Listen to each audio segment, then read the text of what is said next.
Bonjour. Bonjour, donc cette année au salon, au festival Son et Images, nous présentons en collaboration avec Charles-Henri Delalleux, la compagnie SIUA 3D Lab, le système Adara, donc cet objet-là, avec le boîtier et sa télécommande, et la petite nouveauté aussi, Jean-Marie Reynaud, qui est la Cantabile Jubilé, qui célèbre les 50 ans de la marque, d'où son nom Jubilé. Voilà, puisque l'entreprise a été créée en 1967, donc c'est un petit peu en avant-première sur les 50 ans de la marque, mais elle préfigure en fait une nouvelle gamme de produits qui sortiront au courant de l'année 2017 et qui célèbrent le jubilé de la marque, donc cinquantenaire. Voilà.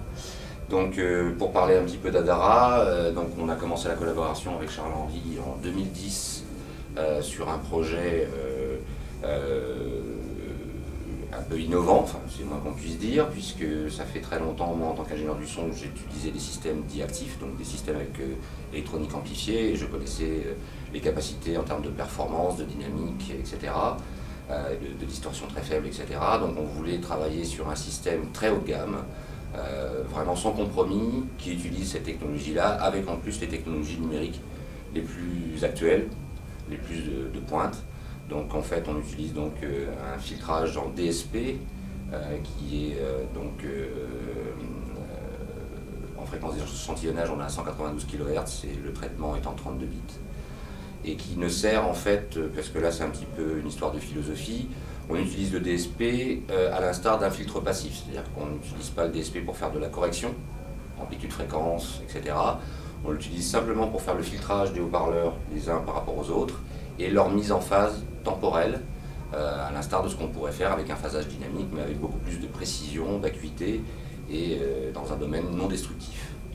Donc le système se compose de la manière suivante, donc une paire d'enceintes, donc voilà, donc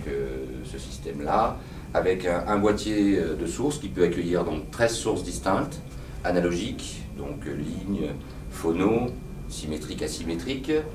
toutes les connexions numériques qui existent, c'est-à-dire AES-EBU, SPDIF, Toslink et I2S via un câble HDMI, et également qui intègre en son sein un renderer réseau UPnP d'Elena compatible avec toutes les plateformes. Voilà, donc c'est un système ouvert. Et donc ce système-là est entièrement câblé avec un câblage propriétaire qui sépare les données numériques des données de commande, puisqu'en fait les commandes et la programmation, mais principalement notamment la gestion du volume est gérée dans l'enceinte, le boîtier ne servant que d'unité de, je dirais, d'aiguillage pour les différentes sources et les envois de commandes de volume, notamment les fonctions mute, de stand-by, etc. Donc on a une petite télécommande infrarouge, voilà, très simple, avec juste un volume, un stand-by, un mute et une sélection plus-moins pour les 13 sources distinctes du boîtier. Voilà, donc l'idée en fait de cette collaboration avec Charles-Henri, ça fait quand même très longtemps qu'on se connaît, et qu'on partage ensemble des salons, etc. Et je voulais utiliser sa technologie et surtout ses compétences dans le domaine de l'audio numérique pour m'aider à échafauder ce projet qui est quand même un projet très ambitieux, puisqu'il faut quand même savoir que le système complet, donc là on ne parle pas d'une paire d'enceintes, hein, on parle vraiment d'un système audio complet sur lequel on peut brancher ses sources existantes ou directement le réseau, ça vaut quand même 90 000 €. Donc c'est quand même un produit très haut de gamme, mais il faut savoir que c'est un produit entièrement made in France, entièrement assemblé à la main et vraiment un produit artisanal. Toutes les finitions, tous les assemblages sont vraiment faits, je dirais presque à l'ancienne, c'est-à-dire vraiment la main de l'homme se retrouve partout dans l'objet, etc. Donc je vais laisser Charles-Henri parler un petit peu plus de la partie numérique et de la partie électronique, puisque c'est quand même un petit peu plus son domaine. Voilà, moi j'ai simplement apporté un cahier des charges, un désir de qualité avant tout, et après on a travaillé ensemble pour l'élaboration effectivement de toute l'architecture du système et de son concept. Alors ce qu'on peut dire qui est pour nous important, c'est-à-dire que ces dernières années on a vu arriver sur le marché plein de processeurs numériques pour enceinte, et la quasi-totalité des processeurs qui arrivent sur le marché, ce sont des processeurs qui sont faits pour corriger l'enceinte par rapport à la pièce, pour faire du traitement acoustique.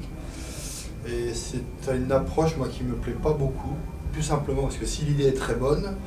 la mise en œuvre est catastrophique dans le sens où lorsqu'on fait de la correction acoustique par des DSP par rapport à une pièce, on force le parleur à faire des choses qu'il n'est pas capable de faire. D'où une problème de distorsion, problème de dynamique, problème de talonnage. Il ne faut jamais oublier qu'un haut-parleur, c'est un élément qui travaille sur plusieurs critères, qui sont d'abord mécaniques, qui sont ensuite électriques et à l'arrivée acoustiques. Et ces trois paramètres sont forcément liés, et lorsqu'on force un haut-parleur à faire une chose sur laquelle il n'est pas conçu mécaniquement, bah, ça se passe très mal. Nous, l'idée ce que j'ai voulu faire à la base, c'est de dire non, dans le DSP, on ne l'utilise pas pour faire de la correction, on l'utilise pour remplacer le filtre passif de l'enceinte et pour aller beaucoup plus loin, parce qu'avec un DSP, on peut faire beaucoup plus de choses qu'avec un filtre passif, comme les corrections de phase, les délais, c'est beaucoup plus versatile. On peut faire des pentes à 28 dB, 24 dB, 48 dB, sans problème, c'est pas destructif. Et pourquoi système actif? Parce que tout le monde le sait qu'un système actif, les amplis sont branchés directement sur les HP, donc on n'a pas le filtre entre les deux qui provoque une perte énorme de signal, hein, puisqu'un haut-parleur ça marche en courant, et lorsqu'on a un filtre passif entre une enceinte et un ampli, ben, beaucoup de courant est perdu dans le filtre. Donc le fait d'enlever ce filtre et de passer en actif, c'est beaucoup plus de dynamique, c'est le haut-parleur qui est beaucoup mieux tenu, beaucoup moins de distorsion. Beaucoup moins de distorsion, et puis après, comme les DSP modernes sont extrêmement puissants,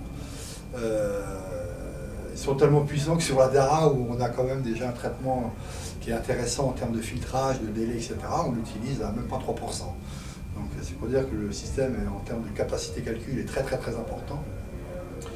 Et donc le concept de base, la philosophie, c'est le DSP pour faire une bonne enceinte, mais pas pour corriger une enceinte dans une piste. Donc il fallait déjà au départ une très bonne enceinte acoustique. Bien entendu. Donc des très bons haut-parleurs, une ébénisterie très sophistiquée, avec un mélange de matériaux, une recherche notamment sur les phénomènes vibratoires et les ruptures de mode, donc